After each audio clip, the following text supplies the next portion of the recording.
Oke, kita masuk lagi ke pengenalan tools berikutnya, yaitu menu alat. Nah, di menu alat, ini kita bisa mengoreksi ya, apakah IJN kita sudah baik atau belum, kemudian biasanya kalau yang tidak baik itu bisa kita beri garis bawahi error gitu ya, sehingga memudahkan kita untuk mengoreksi konten yang sudah kita buat gitu.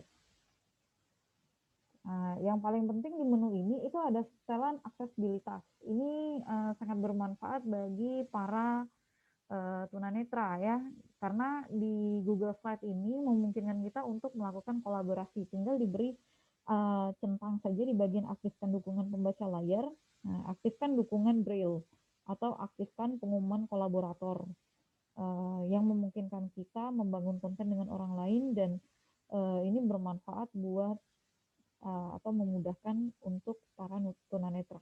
Nah, kemudian ada juga kemudahan yang diberikan di Google Slide itu tentang saja bagian aktifkan dukungan kaca pembesar layar.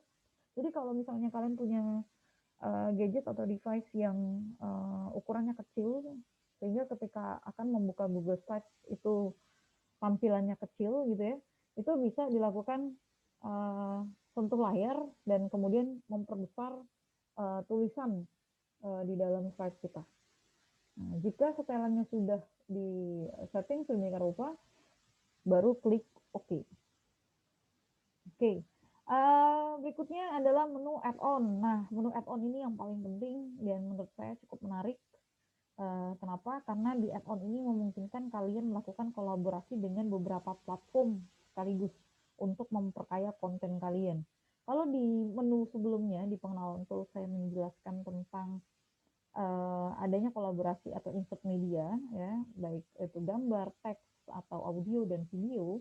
Nah, di add-on ini kalian bisa menjalankan dua platform sekaligus gitu ya. Nah, klik saja bagian dapatkan add-on. Nah, di situ banyak sekali platform-platform yang bisa berkolaborasi dengan Google Slide. Nah, saya ambil sampel, jadi kalian tinggal scroll ke bawah saja, itu banyak sekali pilihan platform yang banyak sekali peminatnya ya, yang memudahkan pekerjaan kita sehari-hari.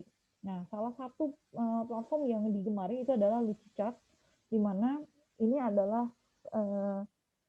platform kesukaan para peneliti.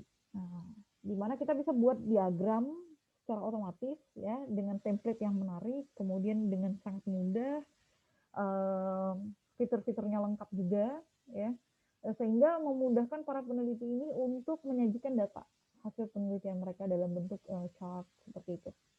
Nah, kita bisa kolaborasi, tinggal tambahkan add-on, kemudian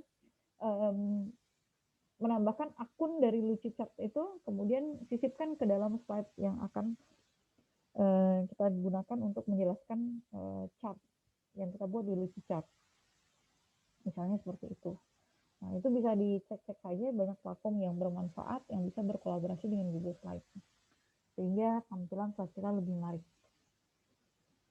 Ini ada informasi tambahan ya. Di bagian paling kanan ya, itu ada kalau kita mau langsung presentasikan atau mau kita publikasikan atau kita bagikan, itu tinggal klik aja tombol itu ya, tombol yang ada di layar kalian sekarang. Kemudian coba kita klik import tema ya, di bagian klik import tema yang paling bagian bawah gitu, itu ada option dan kita akan diarahkan pada Google Drive milik kita. Nah, kalau kalian sudah membangun konten pada PC sebelumnya ya, file itu misalnya dalam PowerPoint, itu bisa kita upload terlebih dulu ke Google Drive. Nanti Google Drive akan menyediakan tema yang sudah kita buat dari PC kita sebelumnya ya. Nah, misalnya saya ambil contoh, itu ada beberapa slide di situ, saya input aja misalnya pengenalan Flames, Boolean, fitur dan keunggulan. Saya menggunakan PowerPoint-nya dia gitu. Ya udah kita import aja slide-nya gitu. Tapi kalau misalnya belum tersedia di Google Drive, kita bisa upload dulu. Jadi kita masukkan dulu file PowerPoint kita upload ya kan, kemudian baru kita klik import ya, untuk menambahkan file PPT dari Google Drive. Oke. Sekarang kita masuk pembahasan dalam membagikan slide. Nah, kalau konten yang kita buat sudah selesai dibuat ya, nah, sudah waktunya membagikan slide tersebut kepada orang yang kita tuju. Nah, klik bagikan ya. Tentu saja ubah dulu pilihan dapatkan link ya. Kemudian baru copy link tersebut dan bagikan ke banyak orang yang kita tuju. Nah, kalau misalnya saya kasih contoh step pertama di sini. Ketika kita klik bagikan, ini ada option dapatkan linknya dibatasi atau ubah ke siapa saja yang memiliki link. Nah, kalau kita sudah siap, artinya sudah final konten yang kita buat, ya, kita bisa membagikan siapa saja yang memiliki link.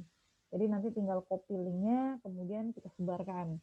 Tetapi kalau masih, saran saya, kalau masih dalam pembangunan konten dan kita menginginkan kolaborasi, silakan pilih dibatasi. Kemudian kita masukkan siapa saja sih yang berhak mengakses konten kita. Nah, dan apa haknya ketika melihat konten kita, apakah hanya pengakses lihat saja atau bisa sebagai komentator atau bisa juga sebagai editor dalam Google Slide kita. Nah, biasanya saya setting siapa saja yang memiliki link itu hanya bisa melihat saja tanpa bisa melakukan pemberian komentar ataupun mengedit konten yang saya buat.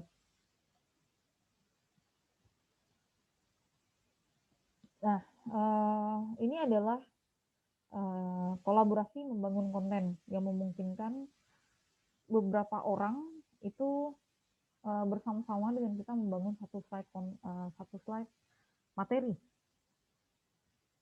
Caranya cukup mudah. Tinggal pilih option dibatasi, kemudian masukkan, ketikkan nama email orang tersebut. Ya, kalau memang dia sudah sering kontekan sama kita, itu sudah otomatis kita ketik nama huruf ini saja itu akan keluar seperti itu. Tapi kalau memang belum pernah kontekan kita via email, kita bisa memasukkan email beliau secara manual. Ya, silahkan tambahkan rekan yang akan berkolaborasi dengan kita. Jika sudah selesai, bisa pilih option bagikan kepada banyak orang seperti itu. Mungkin itu saja yang bisa saya sampaikan. Mudah-mudahan mudah dimengerti. Saya akhiri. Assalamualaikum warahmatullahi wabarakatuh.